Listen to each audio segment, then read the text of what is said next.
What's going on, everyone, and welcome back to another episode of Friends of Mortgage Heroes. Today, we're excited to be joined by an entrepreneurial visionary. His unique mix of real estate, hospitality, and finance positions him not only to build places, but also platforms for economic growth and community impact. He is the owner of O2 Resort in Valle de Guadalupe and the helm of Creditspira, a dynamic Mexican financial service company. Ladies and gentlemen, please give a warm welcome to Erick Espinosa. What did you think of that? That was good. I practiced it all night. Yeah, all night yesterday. Yeah. I was like, did I get every word right? Nice. Did you like it? Thank you. Good job. He liked That was it. very good. I'm impressed. You know, hey, Erick, I just want to say thank you so much. I've known you for so many years. I call you my little brother. Yeah. And I just can't tell you, you always seem to impress me. You know, in the years that I've known you, since I met you, I'm like, this kid is up to something. And you're always up to something. Thank you. You know, I met you when you had no kids. Mm-hmm. And now how many more kids do you want after? No, that's it. 3. After the third, just like my son says, after 3, it's just parental abuse. Yeah. Do you feel the same way? No, yeah, it is. Or an Uber, right? An Uber There you company. go. That's what I was going to open next. You're like, at this point. And I told you from the beginning, they would change your life. You did. It did. It's life really changing. did. Yeah. How's that been? It's been great, man. It's been amazing because you told me, and I followed your advice. You said, hey, if you want multiple kids, you know, have them back to back, because if you don't, you're going to get out of diaper mode, and then you go back into diaper mode is a lot more. More work, right? This is true. I got the same advice, man. I went back to back, and I'm like, I can't wait to get out of diaper mode. Yeah, I'm still there, bro. Oh my god. Right, but see, you're already in it. Yeah. And you just keep going from one to the next. But it's been great. That's awesome. My oldest is 11, my daughter in the middle 9, and my son is 7. That's incredible, bro. It's just incredible. That's every crazy. 2 years, he just every 2 years. Yeah. Yeah, and it's just Smart incredible because when we first started meeting, you know, obviously I've known your brother for a long time, Edgar, such a wonderful brother of mine too, I call him. Yeah. And, you know, I remember you getting into the real estate investing and you had a couple of condos in San Isidro. You know, I remember that thing. And I'm like, yeah. damn, Erick, good job going with that. Yeah. And so from there, you just been like figuring things out because you're right now, your career is in? So I graduated with a mechanical engineering degree from UCSD. And I work for a engineering firm that designs anything underground. Nice. Tunnels, substations, large bore pipe, HDD drilling, anything that's underground. Gotcha. Right? But I've been in construction ever since out of college. And so after graduating, I went to a large construction firm named Kiewit. Got it. And Kiewit, I was actually out in the field, building, watching it grow, seeing it develop, right? Looking at the plans and seeing it come to life. Yeah. Right? And so that's where I think I started a lot of my experiences. Got it. That's where I've learned a lot of not only how to build, what to build, but also kind of the culture behind it, whether it be the safety factor thing, whether it be knowing how to plan things correctly. Because at the end of the day, I think it's you need to plan something in order for it to work. Absolutely. You can't just kind of wing it, right? Yeah. At the end of the day, too, you need to kind of dip your toes and jump into it, because then you'll never know if you really going to succeed if you don't try. And you're always trying to say, oh, I'll wait until the market crashes. I'll wait until the market crashes. I'll wait for the rates to go down. Has that happened? No. It has not happened, right? So it's like Crazy times for sure. Crazy times for sure. So it sounds like to a certain extent, you're like shoot and then aim, but have a sense of direction of where you're going to be shooting. Of course, always have a plan. There was a big thing in that contracting firm that I worked for was plan the work and work the plan. Oh, nice. It was always that. You got to plan the work, and then you just got to work that plan. Gotcha. If you deviate from that plan, then outcomes will come out different than what you wanted. Yeah. Right. In those early stages where you were working for a construction company, were there any like influences or mentors or role models that influenced your career path? Definitely. No, definitely. And that's the biggest thing I think for everything I've done is that I've always had mentors. You've always been one of my biggest mentors. Thank you. I've had, I dabble in crypto too, and I have a crypto mentor, and the construction mentor, finance, business, and everywhere you go and everybody you meet, it's going to give you some sort of advice. Gotcha. And whether it's good or bad advice, it's advice. Right? Whether you take it or not, I mean, that's up to you. But if they're telling you something. Exactly. And then whether you take that advice and it goes well, or you take that advice and it goes wrong, you're going to learn. Gotcha. That's one thing going back to the kids that I've always told my kids.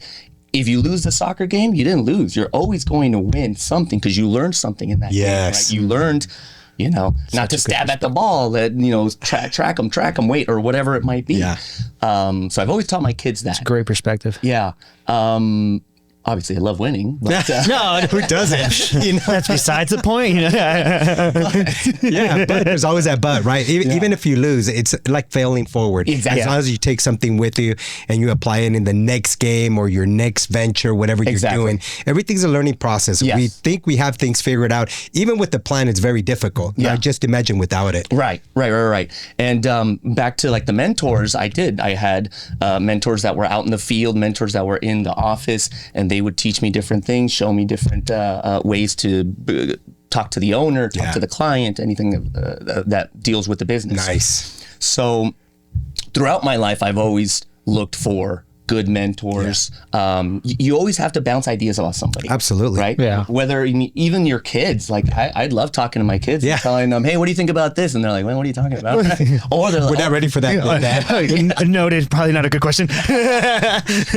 But you'd be surprised. Yeah. Because kids surprise you. And sometimes their little brains, they really think, and they'll ask questions that you're like, wow. I didn't think about that. Yeah. It's the creativity in their head. Love it. I love it. awesome. You know what's cool is that you're paying attention already, because most of us, we are raised that we think we're paying attention to our kids' conversations, and we're just like, what do they know? No, yeah. Little do you know that you can actually learn a lot from these little guys too. They're going through a pace of life, I think, that's much at an accelerated pace. Yes. Oh, yes. Right? Definitely. And that's what I tell them right now too is, hey, before all this stuff that, I do, I had to go to the library, go to the encyclopedia, check, okay, this encyclopedia, A, B, C, D, okay, this one, oh, can I check this out? Go back home. It was a half-day ordeal, right, to go down the Chula Vista Library. Man, you just and now, right? And now these kids, all they do is chat GPT or Google it or something. And I'm like, hey, you guys have a lot more. Even Googling now is kind of outdated. It is. Chat GPT. It is crazy. It's so insane. Yeah. Go Google it. Go chat GPT it. Yeah. No, right. No. And it's funny. So I have two of my kids in a charter school that is really computer based, but it's also it's kind of a sports academy. And so this school, my littlest one, 7, he knows his way around the computer like a champion. He's going around emailing this, this, with 2 screens, this, that. That's awesome. And to me, that's exactly what I think what we need, going back to the, hey, we weren't taught that or something. That's what we need. Yeah. To show them really what the future is. Yeah. Right? I mean, everything's going in the tech side. If you're looking at the AI, all that stuff is like running people's business. I mean, we've seen the largest, I'm going to say, people just getting laid off. Yeah. People are just being replaced by all these things. So I'm glad that you're putting your kids with that in that situation, and you understand the whole planning perspective of things. Yeah. So using the planning sector, you went with Kiwi. And then you're now with a different firm, my understanding. You've been building your own ADU. Yeah. And you got your hands dirty. So you're one of them like, if I'm going to get into something, I'm going to get my hands dirty. I'm going to try to figure it out. Right. Why is that? Or I guess my parents raised me in a way where you have to work hard. You're not going to be given anything or everything. And so at a certain extent, I kind of saw that, hey, if I need to work hard and I want to do something, then I got to try it. Yeah. You can't just sit back and wait and things of that nature. So the ADU was one of my first actual developments. Gotcha. Because my first dabble into real estate kind of rehab was a flip. Right. Gotcha. It was a flip. It was a little 1-bedroom, 575 square foot condo in the Briarwoods. Got it. Briarwoods, yeah. And it was literally bought it for $72,000. How long ago was this? And where was this? Briarwood, right? Briarwood, 1-bedroom. It was a time where everything was peak. Oh, it must have been It was during college, so that was 04, 05. So that's when things were going up. That's when a lot of people were kind of jumping in, flipping, because the market kept going up until 07 started teetering off, right? And then, so my mom and I both invested. We bought it all cash, and I literally painted 2 walls, flipped it, sold it for 99.99 or whatever, right? Jesus. And just within two months, right? It was all done. And after that, I was still in college, and I said, "Oh man, this is dangerous, because it felt a little too easy." And that's never a good feeling, right? That's never a good feeling. Yeah. You know, my mom and I split the profits. Edgar closed the deal, found the buyer. That's right. Look at that teamwork. Oh yeah. No, between my brother and my mom, they knew half of Chula Vista, right? And so we always had those great contacts. That's awesome. But did that one, and then I bought my first house in 08 to live in. At that time, I was still working for Kiewit. 6 months into buying, they said, "Hey, we need you in Florida." Oh, I was like, I just bought this thing, and it was a 3-bedroom, 3-bath, 2,200 square foot, right in front of Walmart, Summit of Eastlake. Got it. Oh yeah. Summit of Eastlake. Great. It was great. It was one of those PUDs that you're not connected, but you have a little bit of room between the next neighbor, right? And so bought that. 6 months later, hey, time to go. Time to go. I'm like, okay, well, then let's put a tenant. Yeah. And then I became a long distance landlord for that. Wow. So it was always these little things that would occur that I wouldn't take it as a negative. It'd be hard. I'd get advice. Definitely asked my brother back in that time. I was just fresh out of college, started my career. And so I would see, hey, what do I do? How do I do this? What's the paperwork and this and that and the other, right? Because you know how to do homework at that time. At that time, not disagree. What's my homework, bro? What do I look for? What do I gather? Like, tell me. Exactly. And so 08. So I bought in 08, and I saw it. I saw the market come down. I bought that for $373. Whoa. 373. Right here at the Summit? At the Summit? Did you guys hear that? Yeah. Eastlake people that want to buy here in Chula Vista? At the peak of the market, right? At the peak of the market. At the peak of the market, exactly. And to me, that's why those experiences have always taught me, you'll always have wins and losses, but in real estate, man, real estate has such a high percentage of success. I've always seen that. Why? Because of my experiences, such as this one that I'm explaining now, that 08, I bought 323, came all the way down to 315. Whoa. And I'm like, barely, right? And that was, I did FHA 3.5% down. Interest rates, actually, I just pulled that loan up in my document. Yeah. It was like 575. Something. I was going to say 575. I think it was 575. Right around which is like we're almost there, right now. And at that point in time, it was like, oh, okay, well that's what it is. Let's do it, cool. right? Okay. And at that time, I think that was also the $8,000 from Bush. Oh yeah, they were giving that $8,000 incentive or $9,000 incentive somewhere around there. Yes. Right. So I took advantage of that. Definitely. But then crazy. so market came down, and so in my mind it was just, now I just got to hold. Yeah. I just got to hold longer. You can't let go. One of the things I'm kind of getting from what you're saying is that no matter what situation got thrown at you, you just rolled with the punches and figured it out. Like one way or another, it's like, well, I'm dealt this hand, so let's go and try to get this to work. Yeah. How do I get this to go? Yes. Again, going back to that plan, the plan is never to lose money. No, right? The plan is never to be. Hey, I'm going to lose this project. Yeah. So at that point, I'm just, okay, what's the best way to keep hold it, and at that point rents weren't up to par with the 5.75%, so I was cash negative. I don't remember, $300-$400 right? Luckily, thank God I was in a position that I was able to afford that, and that was okay. Being away out of state, I was getting paid a little bit more, so I was able to cover that. The difference. Right? I was able to cover the difference. So all those experiences led to then eventually the ADU, right? And the ADU was really awesome. Yeah. It was really awesome, and I brought you to see it, right? And that was 2019. the county of San Diego started a pilot program. They announced it like in June or July. It was mid-year, right? That they said, hey, we're going to roll this out. There's going to be pre-approved plans. 90% done. There's not much else you need to do other than get the CAD guy to drop your property in the overall map view. And that's it. And that's really it, right?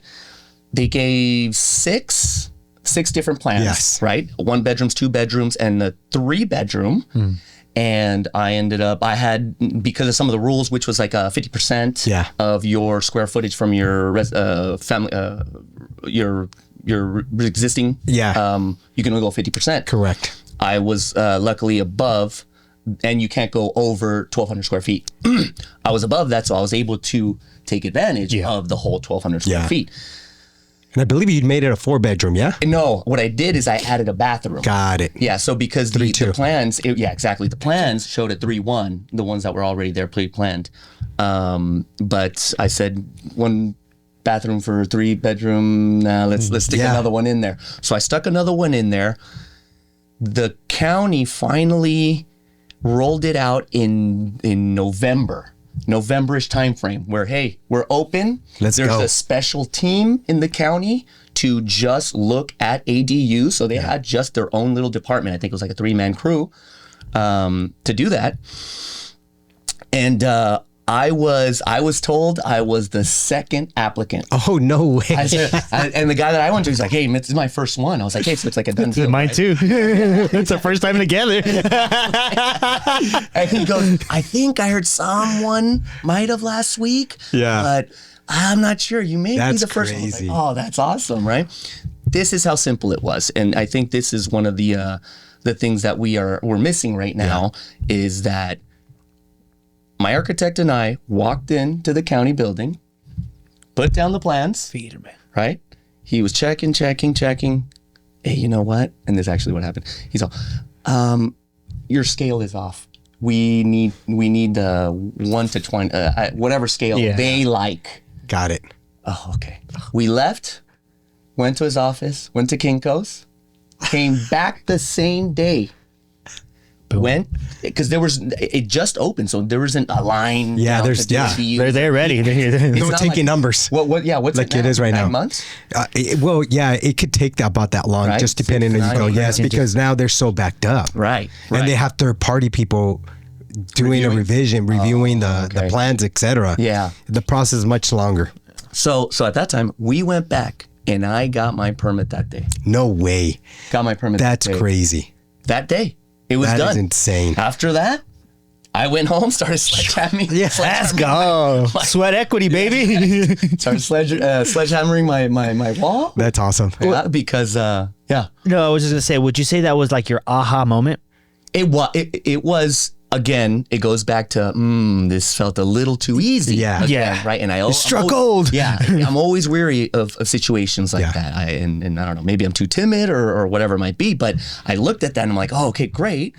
Now comes the hard part. Let's build it. Yeah. Because the steps before that was getting the paying for the schools, the school fire, fees, all those other requirements. The impact fees, right? And so what I actually did too is I created a porch in the front. It was like a 180 square foot porch. Yeah. So I had to go back and get those revised drawings, get them re-stamped because I wanted to change those up. But yeah, it was an aha moment.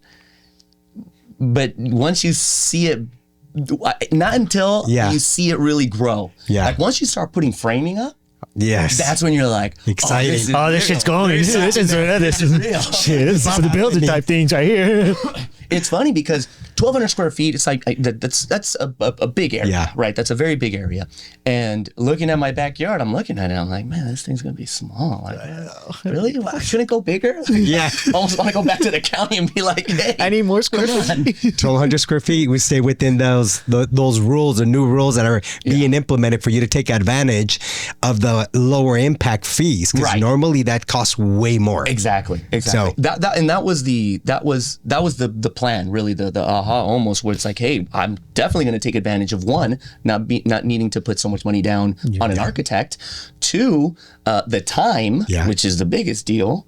And 3, the waiving of the actual permit itself. Yes. They didn't waive, obviously, the school and all the other impact fees, right? But the permit itself, back then, I think it was probably a good $8,000, maybe 12 grand. It probably would have been something like that. So, you save yourself there. And at that time, it was pre-COVID.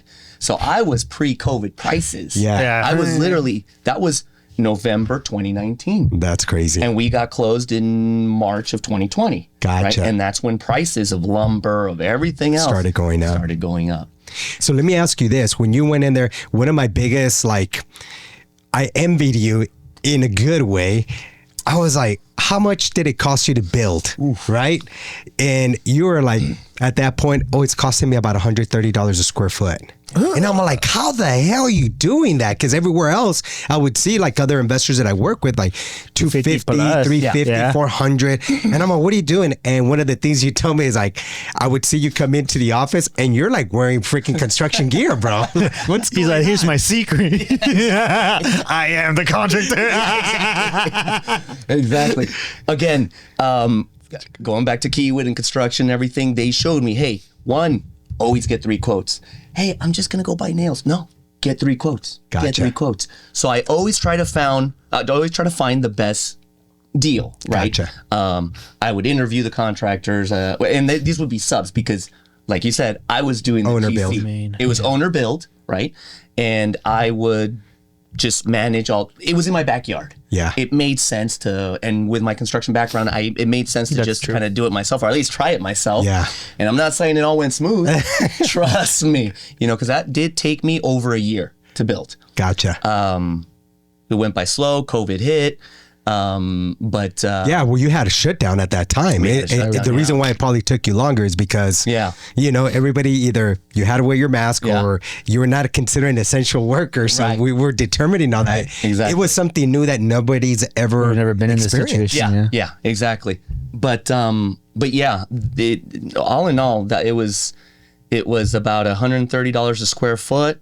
And one of the biggest costs actually is because my backyard sloped down. I had to build a retaining wall. I had to build an 8-foot retaining wall. Dang, I remember that. And it's crazy because those engineering plans were more hardcore than the ADU. The actual build. To do just a retaining wall? Retaining wall, because the retaining wall on 8 feet, if it still applies, again, I'm kind of out of the ADU game right now. But back then, 8 feet was the most you can go before being special engineered.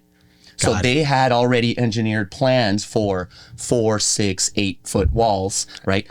But these things had a footing of 6 feet. So you had an 8-foot wall in a 6 by 16-inch footing for the retaining wall. Whoa.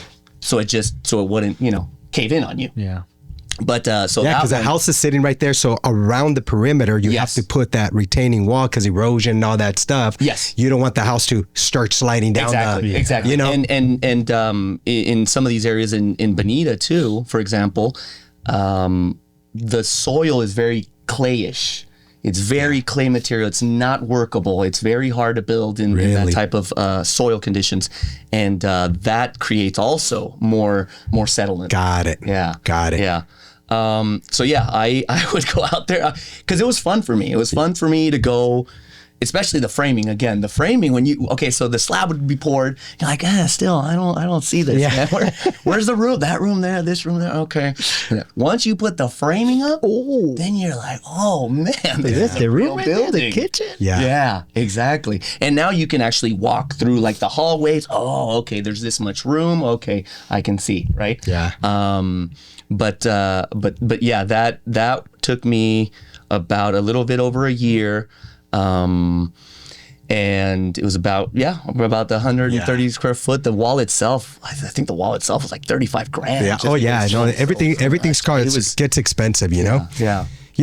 I like that you're going with all of this because obviously for our viewers, I wanted to just kind of get them understanding where it all started, right? Yeah. You're in college, you get your condo, first taste of this fix and flip. Yeah. It's like selling crack, right? Damn, and it's legal. you know, but you saw the opportunity, and then that opportunity stopped because the mortgage meltdown happened. Right. So everything just comes to a pause. You know, you're so modest that you didn't even talk about the other ventures. That's how we connected. You know, we connected because I started getting you into the biggest debts of your life. You know, I'm actually in the lending, and that's when I was just like, man, this kid has a brilliant mind. Like, this kid's just going to be doing a lot more with what he already has learned and graduated being an engineer. Like, you have a different vision for things. Yeah. I mean, I think, again, it's all progression, and you learn from your mistakes and you learn from your past. So I think all of this, all my experiences have kind of led me to where I am now. Yeah. And for example, right now, you know, I just opened up a resort down Valle de Guadalupe, and we have 22 units. The way I took it is that, hey, it's 22 ADUs that I'm a little bit smaller, right? So how did that experience of, you know, going from construction into, you know, development, real estate, you know, what shifted your mindset and what sparked that? Like, now I'm going to do a resort, and, you know, that's what I'm going to do next. Yeah. Like, how did it change? Yeah. Okay, so I think I'm sorry. I wanted to add to that. Yeah, no, please. Brian, because it surprised me. Like, I'm like, okay, what are you up to? Oh, you need to come. We'll bring the family, because I got a resort that we bought, and we're about to finish opening it in Valle de Guadalupe, which is a whole new, considered the Napa Valley of Mexico. Yep. 100%. I mean, it's one of the biggest tourist areas What the heck? of Mexico. One of my biggest goals, I think, was to get a big apartment complex. Okay. Right? It's always been... That's where it rooted. That's where it rooted. It really did. It was like, okay, building, rehab, real estate, construction, everything that dealt with real estate and construction, I love. Yeah. I've always loved it. It's always been fun for me. I've been talking to you hey, how does it work? Teach me how it works so I can figure more things out, right? But the apartment complex has always been, you know, kind of a dream of mine. But then it started diminishing a little bit because there's no... Great, you own this big building, but there's no real flavor to it. Right? It's not. It's an asset. It's a little operational business, but and I've always heard too. You know, operational businesses do bring a lot of money, but there is a lot of risk. There's a lot of risk with it. Again, I'm willing to take that risk. Yeah. And that's where it all kind of stemmed from. And things that were going up in Mission Valley, those huge, like 120. I see them all now. Right? Yeah. And you're like, wow, that'd be awesome. But you just look at it and you're just like, it's just a big box. It's not nice, you know? Taking the resort, for example, you have amenities spread out throughout the property. Yeah. You have vineyards you can walk through, like it's an actual experience, right?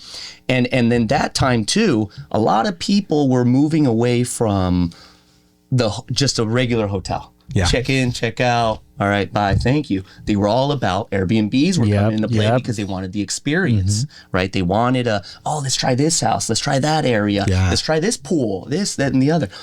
So, so much so that some of the big hotel companies were dabbling into boutique hotels as well. Yes. Yeah. Because that is the thing. Revenue was generated there, right? More people, the younger generation wanted to get that experience, right? And that's where I think things shifted. I did originally think, hey, you know what? I'm going to go in the Airbnb side, right? An ADU, Airbnb thing. Okay, cool. But Airbnb on this side, it started getting hit with party houses. So it started being shut down. HOA companies started saying, hey, you can't have this. You can't have short-term rentals, right? So it started really getting restrictive. Exactly. So I went south of the border. Why did you choose Valle de Guadalupe over every other place that's possible? So in reality, one, I wanted something close by, right? Something close by. And again, getting that experience, Valle in Baja is the most relaxing, scenic, nice, good, nice class, everything that I kind of was looking for, right? I've dabbled in other things like you know, and this has always been let's put it together where you can kind of see it grow. Yeah. But the location was the important part, and I didn't see anywhere else. I mean, when you think of Ensenada, what do you think of? Well, if you say Ensenada, like papas and beer, Yeah, fish exactly. tacos, and mariscos, Racing. like exactly racing. Right. Yeah, racing, the boats. boating, going fishing, Right. cosas así. Yeah. It's Carnival, more- Yeah. Royal Caribbean Royal being there. Caribbean, right. So it's more lively. It's more lively, Yeah. right? In terms of all sorts of different generations, and just you got the cruises coming in, like you said, Exactly. papas and beers. You got the racing going on, and the partying, papas and beer, Yeah, like you said. it's been there for ages. And you know this, right? I invested in a nightclub in San Diego, Yes. back in the day. So in the day. I knew that life already. Like, Got it. I've already done that, and so I wanted something a little more tranquil, like a little more scenic and relaxing. Nice. Because again, San Diego, everyone in San Diego, we are in, not as much as New York, like they say, but we are in a fast-paced Absolutely. life. And I think we need an area where we can slow it down a little bit, take time for ourselves, maybe sometimes get away from the kids, right? Because we, as his parents, we need to also have, be with our significant other. Exactly. Right? As much as I love my kids, Yes. I love spending my time with the kids, but I think that was needed. And Valle has been really growing. Oh, they big time. built that arena. Yeah. They have massive concerts over there, right? They are in talks of opening an airport, an wow. international airport. So Yeah. that's when that news came out. That's when I said, "Hey, we need to go somewhere down there, Yeah. closer to that area." So They're one of the that's one of Mexico's fastest growing wine and tourism destinations right now is Valle. Everybody here around San Diego, they're always talking about Valle. Yeah. And the food, the wine, the resorts. I mean, your resort, I went in there, I was so impressed, Eric. I'm like, dude, he needs to have the same people come to my yard and do that type of pool. It's like an infinity pool. It just looks really nice. Yes. No. The pool is one of my biggest attractions. Nice. I love it. It's almost 30,000 gallons. Wow. It's 16. It's a lot of water. Yeah, it's a lot of water. Luckily, we have a well, so you don't have to worry about that, right? So sustainable. exactly, and that's a whole different story. The well part is an awesome story. Well, that's where the valley's at. You know, most people, when they buy a piece of land, that's one of the biggest indicators that's a good piece when you can find water well in there. Yeah. And that's one of the things that I wanted to ask. What would you say you wanted to create that wasn't already in Baja's wine country?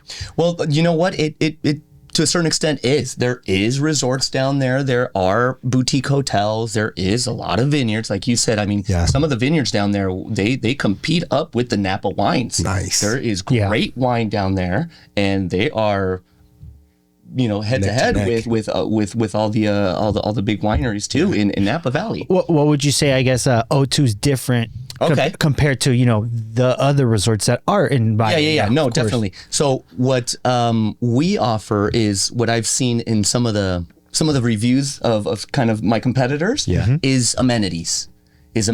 Right? There's some areas there that it's just to kind of go to sleep. And then, okay, let's go hit all the restaurants. Let's go hit up all the... there's other ones that do have pools, spas, things of that nature. Not going to name any names, so I don't get... There's no need. Yeah. So I don't get bad blood from any of my neighbors. But for example, right, there are other areas where there's some resorts that are very beautiful scenery, but your cabin is way far away. Got it. And that's been one of the complaints about, hey man, we had to take a golf cart all the way up here, or this and that, and communication, or this, and it takes away from, I guess, their experience. Got it. Right. Yeah. And so our boutique hotel is more compact. You're not elbow in elbow with the guy next door to you. Yeah. Right. But we're about almost 3 acres. Nice. 22 cabins, 1 presidential suite. That presidential suite is a 3-bedroom, 2-bath, huge living room. Nice. That would be kind of headquarters for any weddings we will have. So that will be kind of like hers. Yeah. Her where she gets ready, pictures, the all the bridesmaids. Yes, exactly. We have a restaurant. with an amazing chef. Oh. We have a spa. That spa includes an outdoor shower, lockers, the bathroom. We have one room for a single massage, and then we have couples massage room. So it's a little bit bigger room. We have a bunch of fire pits around, right, to look at the stars. We got hammocks. We have a bunch of little kind of Instagram, that's huge. Like that's very huge. And I've actually seen like there's certain places or there's just areas that curate spots for Instagram, social media content. Right. And that's actually like huge on Airbnb and stuff like that now. Yeah. And I can't take the credit for that. That's all the wifey. Wifey's like, you gotta have. Those are the little things. Have Instagrammable That's things. the organic word that just runs because people will post it. Where's that spot at? Oh, I want to go there. And then naturally that runs on its own own monster. Yeah, literally had that back in the day when you'd have the neon letters that said something, and you're like, oh, I know where they are. Where's that? I want to take it there. Start putting your own signature on there, which is pretty that awesome. FOMO effect. Exactly. So the FOMO effect. I took the time to read some of the reviews, and people like the amenities. That was a big thing. It was the amenities. Everything's accessible, and it's comforting. It feels good. People when they leave, it's like they're leaving with a great experience. Right. Like they're relaxed. They're like, I need to come back to this. Yes. Is it because your wine at your winery is so good? No, you know what? What do you put in the grapes? What's in that soil? We haven't even touched that yet. We do have 5 areas where we have grapes. They're more table grapes, and then we have White Zinfandel. Nice. But I have not even looked at that type of business yet. That would be a future for sure, to try to start bottling some of our own wine, at least have it as a table wine for our restaurant, right? Yeah. But man, that's a different. It's in the works. So it's in the works. In the process of everything coming to life, you started a new venture. When was that moment that you said, "Oh shit, this is really happening"? Like, oh damn, this is real.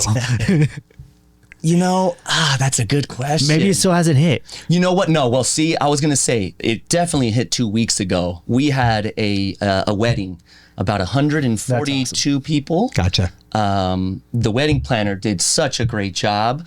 They brought this platform with all these lights and dancers and the DJ booth, string lights. All the tables were nicely arranged and organized. Yeah. And they sent us videos, professional videos that they took, and I showed you it. Yeah, it was great. It looks amazing. It looks like I missed out. Yeah, right. I looked at it and Brian, I'm telling you, it was just the atmosphere. I don't know if it took me back to the club days. Yeah. Right? Hey. And that song, actually, that video. It was Escándalo. Hey, he knows that one. Yeah, that one moved him. That's why I liked it. No, but it was a huge eye opener for me, where everyone was having a good time, the experience, the dancers, the music, the lights, and the amount of people, because I've never had that amount of people yet. Again, I'm still kind of in the soft opening stages. And I've never had that many people. So once I saw that many people, that's where it was like, wow, this is really happening. This is legit. Yeah, this is real. It's so surreal, huh? It is. I mean, to a certain extent, when at the beginning stages, okay, purchase the land, start drilling the piers, start pouring the piers, start putting the floor joists. All right, start building and framing. It's just, you're kind of just like in the moment. Yeah. Like you're just kind of like, hey, we need to get this done. Oh, we need to buy more material. We got this, we got that. So you're not necessarily that you're not enjoying it, but you're just focused on the task at hand, right? And so I needed to, maybe I needed to step back a little bit, right? Enjoy the process a little bit better. But everything is a process. Everything, it didn't come easy. There was a lot of hurdles, right? And that's what makes it enjoyable. Yeah. Like overcoming those hurdles, right? Obviously, when you're at that speed bump, you're like, oh man, why can't they get into this? Why can't these inspectors just sign off? Or something like that. But once you start finding the solution, is where it becomes rewarding. Yeah. It becomes really rewarding. So like my current job right now, my current 9 to 5, for example, what I do there, I'm in the claims department. And so I do a lot of claims for construction jobs around the nation. Yeah. So whenever there is a delay on a project or a cost overrun and they need a CA, whose fault is this?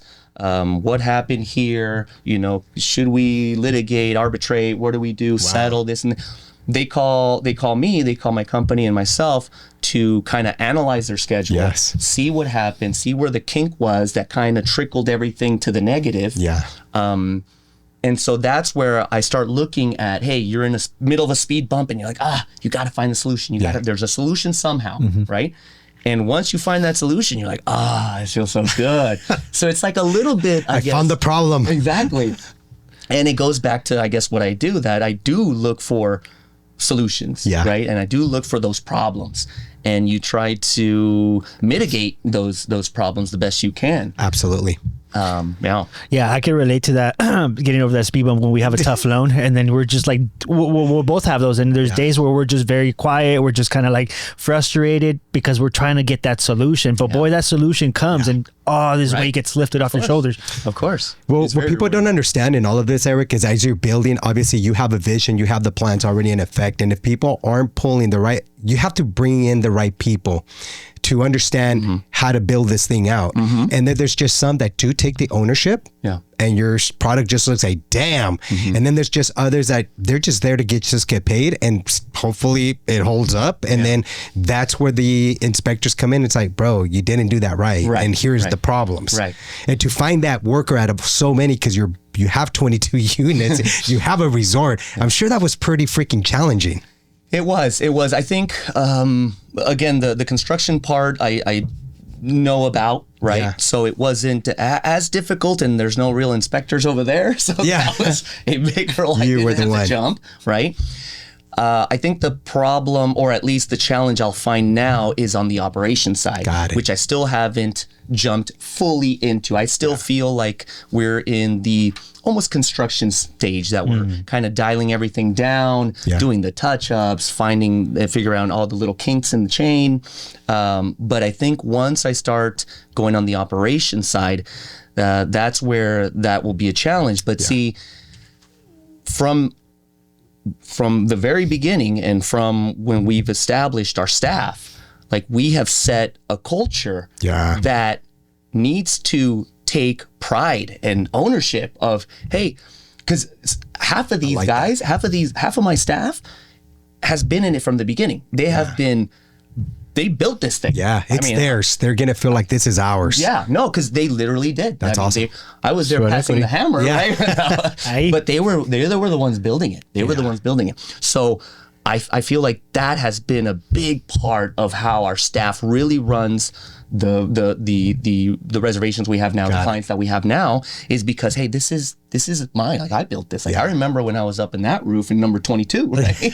So that has always been, that's always been, I think, the culture. And it's like what you bring to your team here. Exactly. I mean, your team has always been extremely outgoing, charismatic, knowledgeable, right? And that's the leader that you made. That I appreciate that. Yeah, definitely. I appreciate that. So when you found this property, just to give perspective to people, obviously we do speak with a lot of investors that are into, boutique hotels like Rich Somers. That's what he's been making his wealth quite a bit in the last couple of years. Yeah. But when you identified that property, how long ago was that, and how long was that journey to build it out? So I ended up, again, taking, because I have various contacts, or at least I have mentors that know a lot more than I do. I took him down to Baja to help me. Hey, where do you see, right? So I've always had help. So again, it's not always been me at all. I've always had help from everybody, from compadres to a comadre that it's funny. What was it, like a month ago? She went down there, and I'm a simple kind of guy. I like everything neat, clear. Yeah. I don't need all these things everywhere. I just want it nice and clean. Yeah. And our bathroom, for example, in our units were very simple, white, simple, clean, but just one little soap. That's it. Yeah. And she goes in there and she's like, "¿Qué es esto?" Yeah. She's like, Eric, it looks lonely in here. It's like, really? And I was like, I think it looks awesome. Like, it's nice and clear. Yeah. It's clear. You have all this room. And she's like, no, I feel like you need at least a little plant here. Yeah. The soap dispenser better with a dish and this. And she just went off on Yes. on it because she has that vision. She really she understands like all that design interior. A woman's touch almost. Exactly. Yeah, that's what I was gonna say. I'm like, it looks good. It's organized. Yeah, it's good to go. This is great. Yes, it works. For me, it's clean. It's good. Right. So then, so she helped me out with that. So again, I go back to like, there's been a lot of people along the way that have helped me out. Yeah. It's funny that you mentioned Rich Summers because when in the middle of 3/4 of the way of construction is when I found that guy. I was like, oh, and I started listening into his podcast too. I was like, oh, look at that, because he was doing the same thing pretty much, right? He was acquiring like old hotels and create them into That's what he boutique does, hotels, right? And it goes back to that reason that. Hey, people want the experience. They don't want to just check in and check out. And okay, yeah, there's a pool and there's a vending machine down there, but nah, that's not what they want, right? Yeah. So it was January 2022. We went down there. We first stopped at Rancho Tecate. Okay. So we went that side. We went more east on the Tecate side.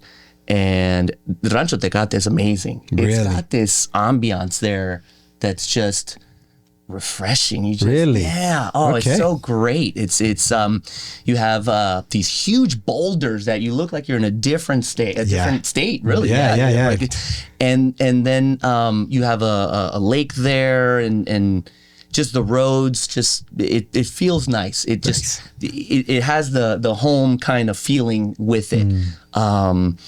And what ended up happening was like, all right, cool. We checked out some properties. Okay, hey, let's go eat at Valle. We're in Tecate. We can take the backside. Yeah. Yeah, you get right there, connect right there. Yeah. So and here's where okay. So then we take the backside and we see these 4 little look like huts because it was just Got it. techo. It was just a roof almost. Just a roof, and it was a little unit. It was a little An A-frame. roof. A-frame. It was A-frame. a huge A-frame. But Yeah. like 90% of it was roof. And I'm like, hey, stop. Yeah. Let's ask. Maybe they're selling those, and we just grab those and put them in. I was like, yeah. Just crane them in. Boom, boom, done. Airbnb, done deal. Yeah. Right? We get there, and I'm like, hey, how much for these? Oh no, I rent these out. I'm like, oh. Really? And it was just like on the side of the road right there. It was just like on the side of the road. And I was like, really? You have clients that come in? Oh yeah, they come in and just to stop by. Wow. How often? Usually, like, what? And I'm like, really? And see, that's been the biggest, I think, issue for me is going into something this big is like, will people come? Of course. Will people come, right? And again, I get mentors that say, if you build it, they will come. And you get those type of mentors that they're just pushing. Go in and do it. Just Do it. you and pushing you. I'm like, all right, let's go. And so right beside those huts, was a guy that actually builds cabins. Got it. But out of steel. And he was there welding, and we were asking him, gotten pricing, and that's where the research started. Got it. On the way to go eat. La Panza. Wow. It was Never fucking It was what loses. it is, right? Never loses, right? Yeah, the big man upstairs always has a destination. Why is he definitely. taking you through that freaking path? Oh, definitely. Through that Most road, like, definitely. there you go, man. Yeah, exactly. And so that started all the research and homework is, okay, this guy's going to charge us that much per cabin, but that's without utilities. That's without the hookups. That's just literally the shell. Yeah. And I didn't really like his shell, right? We needed to build it a little bit different to what I wanted, or at least to what I was used to, right? Gotcha. And so Quality. And so our quality, again, is American quality, is American design, American material, right? Because That's did what wood. we're used to. We did wood. I mean, everything down there is usually cylinder block. CMU. that's what they're- It's CMU block. Cold. Or steel, like this guy was building. And ours is wood because one, that's what I knew, and that's what has held up over here in terms of our standards, right? And we've built everything almost, knowing that the inspector was not going to come down there. We built it as if an inspector was going to build, right? Strike plates, the electrical 2x4, whatever. No cutting, no corners. No cutting, no corners, right? Yeah. And even we did like earthquake analysis. Wow. Because again, we are in You had a bunch of us hills. Mexicans just shaking that. Sí, está bien, jefe, está bien. Exactly. And so So you're going, you already talked to this guy that, hey, you could possibly manufacture, you take this idea, and obviously you went out to go eat, and on the way back, we see a sign that says, hey, lots for sale, which you see all the time. all the time. You see all the Absolutely. But it was a yes. sign. It was a sign. It was a sign. So we stopped. We started looking. They took us out, gave us pricing, gave us availability. Obviously, I didn't lock a deal at that moment. I always had things to think about. Of course. Do more research, look at what areas, this area, talk to more people. That I talked to a mentor of mine that said, hey, stay away from any ejido, right? And those are like areas that are controlled Like kind of by a municipalities. board. Yeah. It's controlled by a board, and there's been bad experiences that people have been, and not good experiences for that. So it's like, hey, if it's in that, don't do that. Got it. If it's private land, rancho land, then go for it, right? Gotcha. So those are the little things I had to do the due diligence in order to not get screwed over in a way, right? So our resort is on the north side of Valle. Okay. We are on the Tecate side in Vallecitos area. We are 9 minutes from the nearest big vineyard down there. Oh, really? Yes. Okay. So we're that close. So you don't take the Rosarito Ensenada side Got it. and then after Sausal you kind of shoot up. Yeah. You come from the north. I mean, you can't go that way, right? Yeah, you take yeah, the scenic route. Yeah, yeah, Actually, we did have a client not too long ago that took that route, And that's it took longer. him like 5 hours because it's- it was you on You gotta go Friday. around and then back and Back, but then he decided to come on a Friday too. Yeah, up. So it was, because like, the border crossing. that's an hour too in itself. Yeah, exactly. Yeah. So he was not liking life, and so we comped him a dinner. He's like, "Bro, you had a rough day. Come here And a drink. eat, man." Yeah. And there's a pool right there. Freshen up. One of the things that I admire and take from you explaining the journey is that you had the plan that you mentioned, that you always got to have a plan, but sometimes the plan doesn't work out, but you still took action on the plan. Yeah. And you had a sense of where you wanted to do or where you wanted to go, and along that path you found what it is you were looking for. But Yes. if you didn't have a plan and you didn't strike and then take that leap of faith and said, hey, I'm gonna go do it, then you would have never found that sign, gone to Valle de Guadalupe and then seen those 8-frame houses, right? Right. That's what I take from it, that I'm like, sometimes you just got to go. Yeah. You just got to go take the action, go take that step. And along the path, you were looking one way, but it's going to be somewhere else. But you were taking that action to go. Right. Definitely. No, there was a quote I saw not too long ago, and I showed my kids that, and it said something to the effect of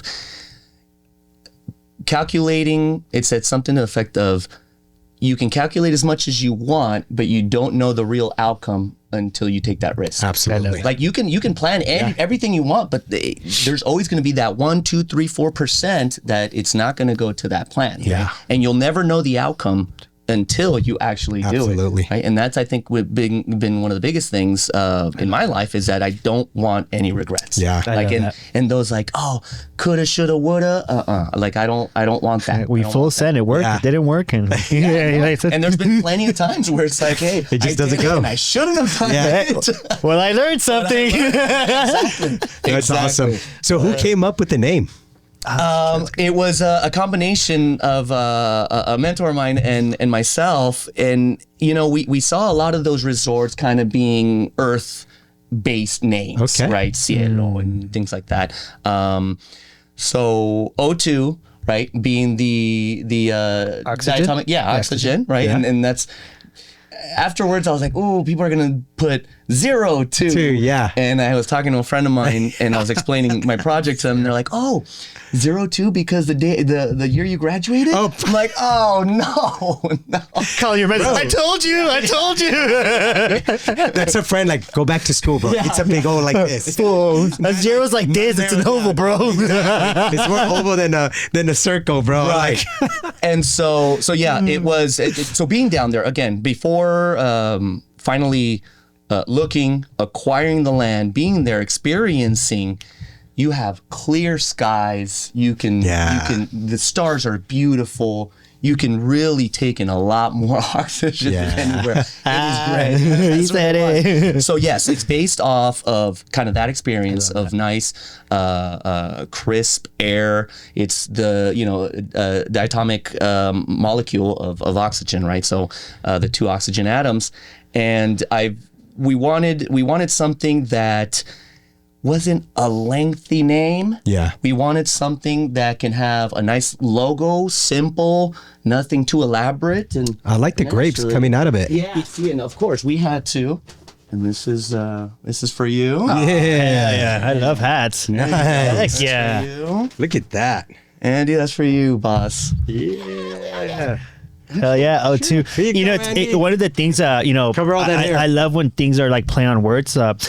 Yeah. Whenever you're tired or, you need to come back to life, what do they give you? Oxygen. So what I feel like, it's like you're going there to get oxygen, regroup, disconnect to reconnect, and go back and be right. I love that. That's exactly set and ready to go. That's exactly right. I love that. I love that. I mean, again, going back to the whole high-paced, work ethic that we have here at San Diegans, we got to take some breaks too, right? Absolutely. You need your O2 break. You got your O2 break. Yeah. And so, the grapes there, we had to that. for sure tie it into Valle, because Valle is an amazing place to be. I'm happy that you put it in Valle de Guadalupe, because it's one of the fastest growing like winery destinations that people are going. Yeah. And I'll tell you, I've been there twice. Okay. And I'm telling you, the food, everybody has their own like type of food that they want to serve. I went to this place and they have sushi. So I'm like, I'm gonna try sushi, bro. Yeah.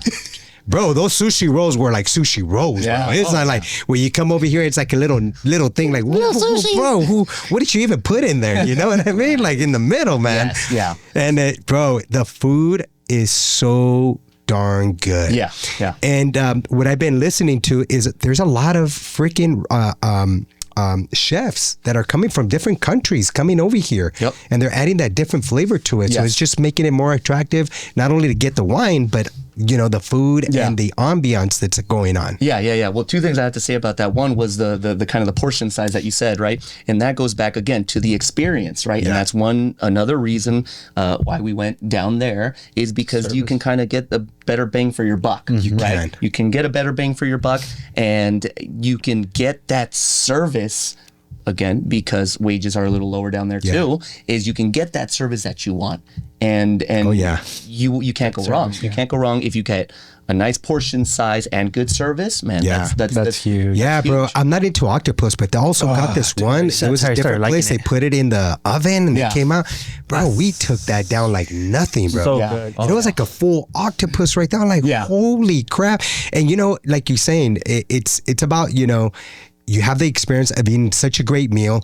I was like, bro, I'll take the bill on this one. When I saw the bill in comparison to I'll take another one. I got you. When we get back to San Diego, if we go to Ruth Chris, it's on you. So I got it, man. No, definitely. No, the culinary there is amazing. It's top notch. That's pretty much the biggest foodies go there. Got it. And that's one of the biggest reason people do go down there, apart from the relaxation, apart from getting away, is the food. The food is amazing. We hired Chef Diego. Chef Diego is culinary artist, master's degrees, has worked in Valle kitchens and has served down there, so he understands. That's nice. The type. So it's not like we did look into people out of the country too, to bring in a different kind of flavor to the food, but we wanted to stick with the essence and the origins of Mexico, right? And some of our food there. So we have breakfast, tapas, dinners. We have a nice 46-ounce tomahawk steak. Nice. Oh, man, so good. Tell us about the collaboration between you and Chef Diego. His approach is unique, and how do you guys incorporate the lively stock, the food, the people that the vendors, the farmers, people that sell food down there? Do you guys incorporate I guess Valle's vendors, farmers, or any of the other stuff that they provide? Definitely. So that's one thing where I do kind of push more to him to control. Yeah. To me, a chef is like an architect. It's their baby. It's their design. They want to do it the way they want to do it, right? We're just there to kind of give them those pointers. Hey, maybe a little more of this, a little more of that. Other than that, it's their baby. Exactly. And so we have definitely reached out to various vendors in the area, right? But it's been a little bit more on him. And right now he's been with us for 6 weeks now, and it's still kind of been a little not trial and error, but kind of trying this vendor, trying that vendor, trying this food. He's still finishing up his menu. We have a set menu for now, but we're gonna come out with like a 12-course meal. Okay. We have a beautiful executive chef, the executive table at our restaurant. That's cool. Yeah, that's awesome. And the base is cool. The base is the tree root that's at the 7 table. feet. Yeah, the table with a glass table on top. It's beautiful. And that's awesome. another thing that we've done there too, is that we have really kind of made the whole project like a sustainability project where we've incorporated all the trees that were there. We've kept them there. Or we've moved around, but we've kept them there. It's not like we balance the soil. We've reused the rocks. Like when we, for example, when we drilled for the well, the rocks that would come out, which were, some of them were slate, some of them were a little bit of granite and stuff. We use that in our retaining walls. So instead of the CMU and then mudding, we'll put the wall. We'll put the. So we have really balanced the entire project to keep everything in nature as it was. Wow, that's amazing. Which it was very big. It was eye-opening for me because, as I was saying, right, there's no inspectors down there for the building wise, right? They do come and inspect because you do need your piso de uso, which is kind of your occupancy permit. Got it. Right, and there are checks and balances that they do for that. But the biggest department that I was very surprised, and I don't think you'd ever guess, was their environmental department. Oh, really? Yes, they are, and I don't know if it's just there in Valle, or if it's all Outside of Mexico or Baja or that's whatever. How they run. Yeah. They are a strong outfit. Wow. They were on it. They were like, hey, how many trees? Where are you moving that? Where's it going? What about the wildlife? They were the hardest one. Wow. You would think, I mean, otherwise You would no, because you see all the time in one of the mountains, they plow it down, they put goes their house or something. No. I mean, the beauty of it is that you're incorporating the same things that you're already taking out of like the minerals and all that. You're putting it right back. It saves you money. Yeah, well, it saves us money for sure. You know, it's like right there. It's already aesthetically balanced in terms, like you're not putting something that's out of whack in the project, right? And to a certain extent, it's organic. You know, it creates the good vibe that hey, it's if it's the ambience of the surroundings. Exactly. No, I do. I mean, I saw the videos that you sent. Obviously, go online, people. You guys got to go online to have a better view and vision of what this is. Yeah. But it's beautiful. When I saw the pool, I'm like, how do I get those workers to come to my backyard and get that stuff done? Can it look that nice? And it looks like you're part of it, right? Like your pool and your surroundings look. You're there. Like you're still like in a, like, how can I say, like in a mountain? But everything just, it's so beautiful, bro. The way everything was just set up, it just looks like I want to chill the hell out right here. I don't need to go anywhere else. And that's the way I've been seeing, like even when you're going to Los Cabos, Tulum, you know, all those places, like you want to feel like you built your own community there. You don't have to go out anywhere else, right? Because you have already the right food, you have the right drinks, you have the amenities. Like, do you really need to go anywhere else. Yeah. Now, your vision, obviously, it looks so relaxing. I want to be a part in that pool, like just like you have that one picture in there. What was your vision of what type of people are you trying to attract mainly? Okay, that was at the beginning was a little difficult for me because again, I'm very family oriented. Yeah. And I do like the collaboration of families, kids. But Valle is not that type of place. Okay. It's not that type of place. You really have no kid. There is a few areas that they have water slides, all the toboganes. Yeah. So they do have some areas for kids, right? But in its essence, for wine country, it's not really. When you go to Napa, You're not gonna drink it dry, right? I mean, if you're gonna go into Napa, kids go to Cañadas. You know, say that's more family. Yeah. Exactly. So.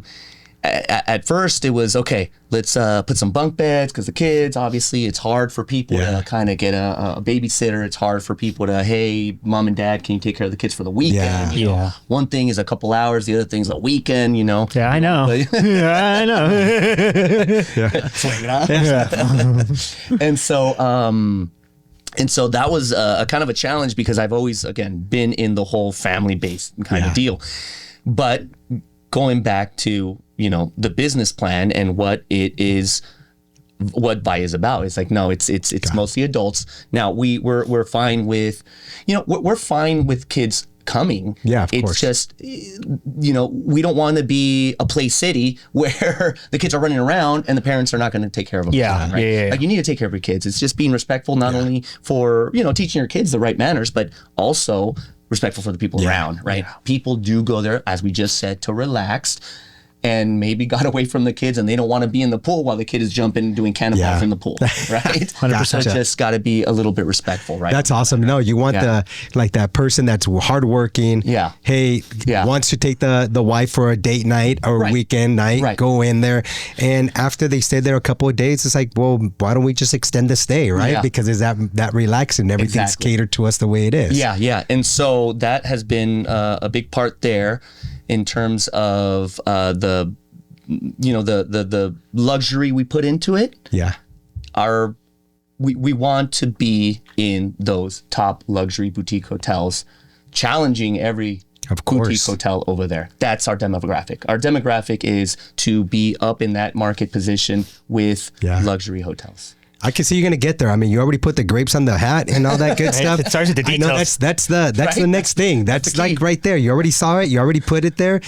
You know, it's gonna happen. No, I hope so. And so, like next week, we're going to have an event for people in the wedding industry. Nice. So we're gonna have a 2-day event, actually twice, and we're wanting to bring wedding planners, DJs, so creative, florists, anything that deals with weddings, right? Any vendor that deals with weddings, we invite them.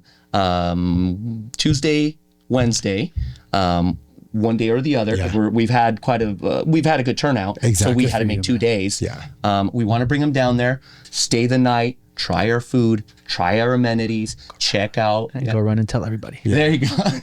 Check out our venue. Right, because our wedding venue area holds about 175 people. Okay. It's got its own bar, apart from the little bar at the pool, because we have a swim up bar at the pool. Yeah, it's a must. Gotta have that in Mexico. Shoot, bro. Hey, I would have heard it in the reviews. I would have read it for sure. So we got a bar there by the venue, his and her bathrooms, huge area, and one of the best features that I love is that, again, we were in a terrain, right? Yeah. We were on a hill. The guys, I'm not going to say me because that's some hard work. They chipped the mountain. Whoa. It was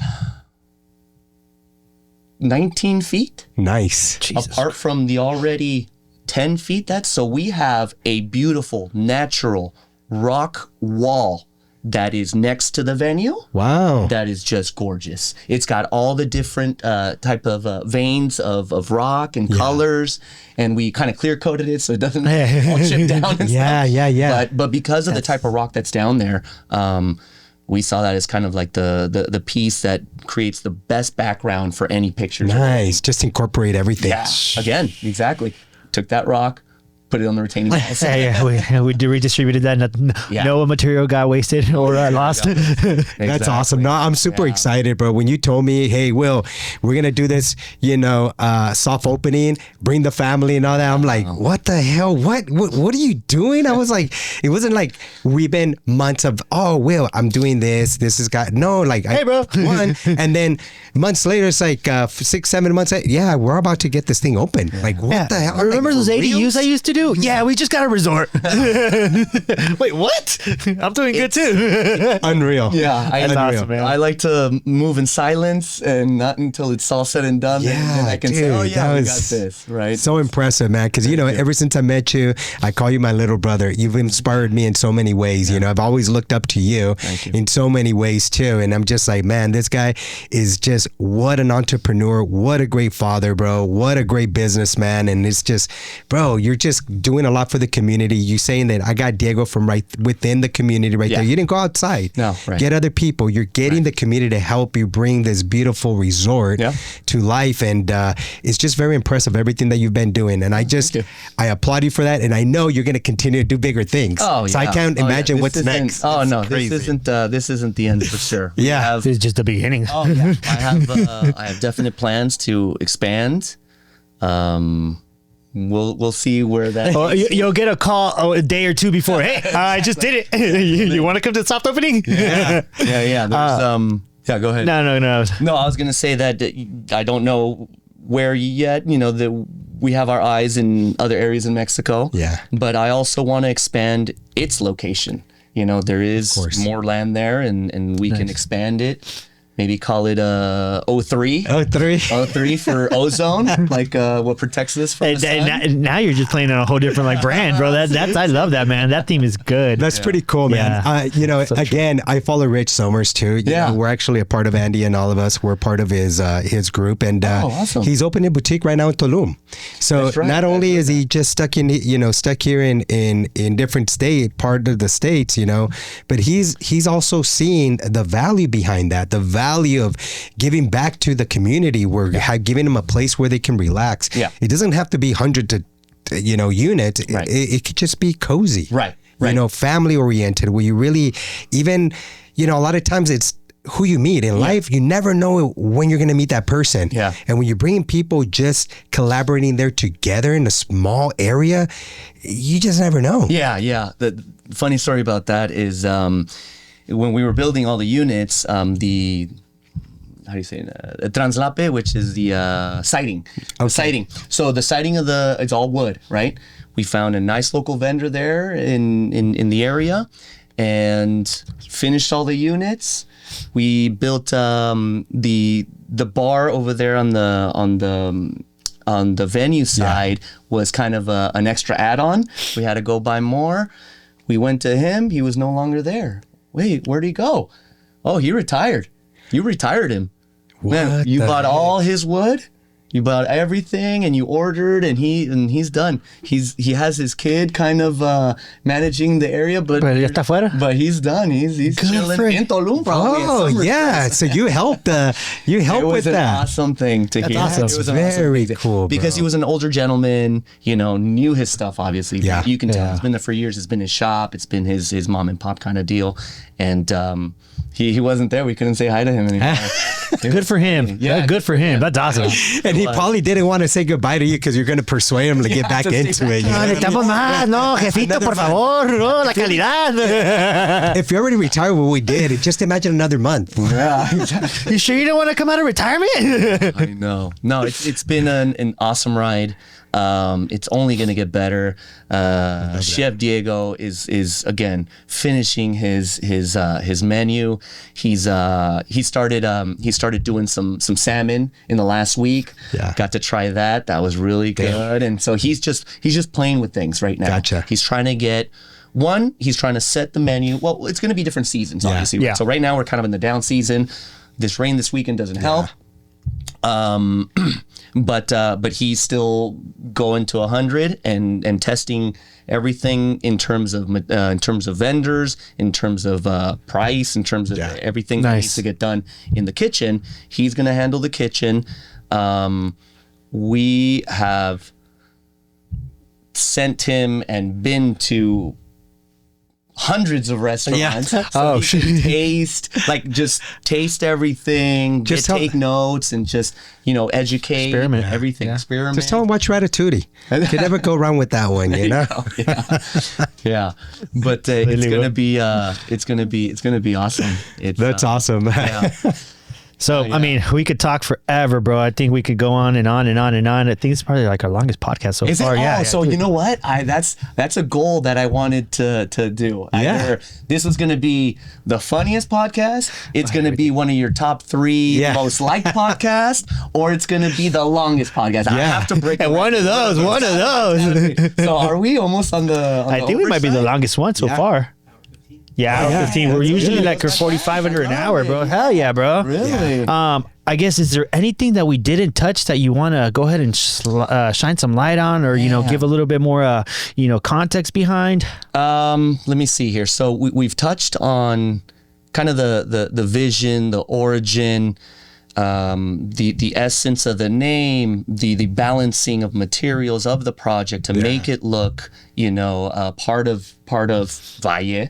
The trees we have there, man. The trees we have there is these olive trees, 50, 60-year-old trees. Gorgeous. And that is one of the main trees in Baja. I do see it in the pictures right there. I do see that. I did. We have like lavender plants to try to take the mosquitoes out. So naturally trying to repel things. So again, we're trying to make the most enjoyable experience that you can without, without sacrificing or not going too modern, right? Inside the cabins, no TVs. No TVs. Just get to work. Just focus, relax, chill. get to work. We do have Wi-Fi, so we do. Perfect. We did. I like that though. No TVs. It sets the mood. Yeah. You guys got to talk to each other. Exactly. It just gives you time to unwind. You know what I mean? Which is cool. So obviously everywhere O2 needs to go to O3. You're thinking already that much bigger. Like, are you going to incorporate the same, or what's your idea? Like, as you go to other places, okay, so incorporate their areas, or definitely I will always balance the aesthetics of the area that I'm in. Nice. Right. I'll always try to get the cookie cutter model at least, because that's going to be the less work and the most familiar with my crew and with us and everyone else. But we'll definitely balance to whatever and tailor to whatever landscape we fit into. That would be in other areas. But even within some of the ideas I have within the location we're in now is almost kind of like Liberty Station. Okay. Right? Liberty Station, let's say, it has a bunch of little restaurants everywhere. It's got its own little deal. But hey, where are you? Oh, Liberty Station. Yeah. Oh, okay. Still in Liberty Station. So I want to make maybe call this area something, and I already have a name in mind. Again, thanks to the wifey, but I don't want to reveal it because I don't want to steal it. Of course. Won't say anything. But the name of this area, but it'll be O2 in this area. Got it. Maybe O3 in this area. Just different little, almost kind of like a community there. Like micro communities? Yeah. And maybe do a little different styles. Gotcha. Not modern, obviously, because I want to stick to the roots of Valle. I want to stick to the terrain. I want to stick to that. But not the same cabins, not the same design. Something different. Different, because again, you've heard of some of my competitors. They have cabins out there with, you have wine barrels that you can stay in. I think there's a UFO ship that you can stay in. That's pretty cool. There's different areas that those experiences, again, we go back to, and that's what I'm trying to give. Got it. I'm not going to clump it all together. It's going to be one area, another area, another, so those are some of the ideas. That's pretty cool. I know Disney, I've gone on a Disney cruise ship, and your dinner's not always at the same place. You go to a different place and it's a different theme. Yeah. Which is pretty cool. And again, everything's about experience. Everything is about, why do I want to go back there again? Yeah. And kind of just go through that, that experience, which is a beautiful like thing. Same quality, same feel, different experience. Yeah, absolutely. Exactly. And hey, where am I? Oh, I'm so-and-so, but which one? I'm at O2. Oh, I'm at O3. I'm at this one. I'm at that one. Whatever it might be. Again, what I'm very impressed with is obviously you've opened a lot of these boutique hotels. You've already opened like 10 of them. Right? No, not yet. What's cool about it? Like, this is your first one.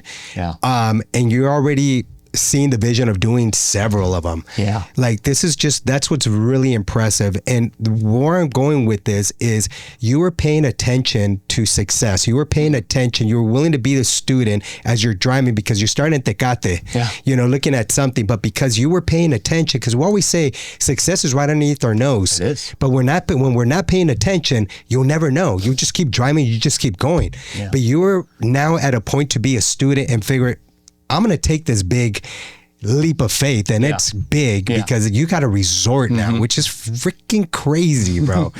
So just for our audience and myself, I'm always just trying to now be a little more open-minded about things. Definitely. Not being just so close, like I just don't pay attention. I'm just going to go to this destination. That's it. Yeah. Yeah, I take that, for example, what's going on right now with the proposal of the 50-year mortgage. Right? I don't know if you have you guys talked about that? Oh yeah, it got cut down. Did you? Yeah, it's done. It's not going to happen. Oh, it's not going to happen. Yeah. But see, some of the things like that, it's the way I see it, it's just another avenue for you to take if you're in that position that need that route. Yeah. Right? Again, don't close yourself off to the idea. It's hey, if that's what it means that you need at the moment, then it's just another option. Got to be creative. Nowadays, everything we do, everything I teach our kids, people that I talk to is like, you got to learn to be creative. Yeah. A no doesn't mean necessarily it's a no. It's a no for now, but let's get creative and find a way how we're going to make that a yes. Very true. Very true. And that's just what life is all about now, is just finding that creativity and don't just take no for an answer. Yes. Yeah, exactly. No, exactly. Last question. What drives you? Yeah. What drives me? You know what? Before, it was one thing, which was, it was wealth that would drive me before. After having my kids, it's my family. It's crazy. I love just, and some of this stuff, for example, I told my kids, hey, next summer, all you're working here. Hell yeah. Work at the resort. And you're badass. Oh yeah, you guys got to learn how to deal with customers, how to be respectful. That's huge. How to go get an order, how to go take an order, how to whatever, right? Awesome. You're at summertime, that's what you're doing. I mean, that's how I was raised. That's how I was raised. And I applaud your parents for that. I've had the privilege of meeting them. You got such wonderful parents, and I can see where you guys get it from. Yeah. So it's awesome, man. Yeah. So yeah, man, it's been the driver, I guess. It's just the success of my family, and the success doesn't need to be the wealth anymore. In a way, it's just almost for them to learn, to learn and to understand and to know right from wrong and just all that good stuff. That's awesome. It's really all that good stuff. To learn and to understand. Yeah, I love that, bro. Yeah. Because at the end of the day, they're not going to be with us forever. Yeah. And, hopefully you did a good enough job to, hey, when you do release them, it's, hey, remember what you learned. Yeah. Remember what I taught you. Remember when you fell and how it hurt and what you need to do. Right. I mean, you got good footings. For example, my kid right now, my oldest is, half and half living away. He's not living at home at half the time because he's in the soccer academy.